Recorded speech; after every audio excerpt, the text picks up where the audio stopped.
मैंने कहा, अंकल ये आपके 1 लाख रुपया मूल हैं और 1 रुपया प्रति सैकड़ा के हिसाब से 33 महीने का 33,000 रुपया ब्याज है, संभालिए।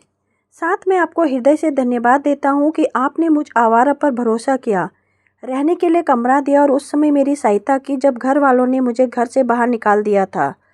ये भी नहीं सोचा कि पत्नी और छोटे बच्चों को लेकर मैं कहाँ जाऊँगा। जब पैसे देकर मैं जाने लगा तो अंकल ने कहा, रुको, ये पैसे मैंने नहीं दिए।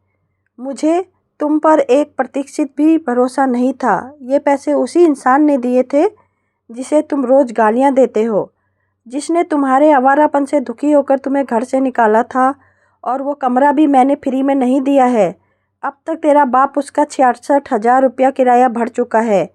ये पैसे ले जाओ और अपने बाप को ले जाके दो, जो रोज़ तुम्हारी चिंता में ढंग से सो नहीं पाता और तुम्हारा धंधा अच्छा न चलने पर मंदिर में प्रसाद बांटता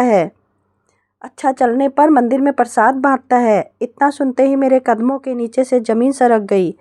अचानक नफ़रत प्यार से बदल गई। मुझे रास्ते पर लाने के लिए सब पापा कर रहे थे, सोचकर मेरी आंखों में आंसू आ गए। मैं भाववेश में दौड़ा दौड़ा अपने घर जा पहुंचा। पापा आंगन में खटिया डालकर हुक्का पी रहे थे। मैं उनके पास जाकर खड़ा हो गया, गौर से उनके चेहरे की तरफ देखने लगा। पापा ने बिना नज़रें मिलाए ही कहा, क्या है? मैं घबरा कर बोला, पैसे देने आया हूँ। पापा ने नज़रें उठाकर मुझे घूरा, फिर बोले, बाप को पैसे देगा? औकात है तेरी? मैं जल्दी में बोला, वो आपके ही पैसे हैं पापा। पापा ने रूखे स्वर में कहा, तेरे लिए ही थे, उन्हें अपने पास ही रख। फिर काफ़ी देर चुप्पी छाई रही। बस पापा के हुक्के के सुड़कने की आवाज़ ही आ रही थी। काफ़ी देर बाद पापा बोले, अब और क्या चाहिए? मैं डरते डरते उनके घुटनों के पास बैठ गया, भीगी आंख से बोला, माफ़ी चाहिए। पापा ने रौबदार आवाज़ में कहा, जा माफ़ किया, उनके जाने का आदेश था। मैं खड़ा हो गया, फिर जाने लगा तो पापा खड़े होकर बोले, इधर आ। मैं वापस उनके करीब पहुंचा तो उन्होंने अपने दोनों हाथ फैला दिए। बस मेरे लिए कुबेर के खजाने से कम न था।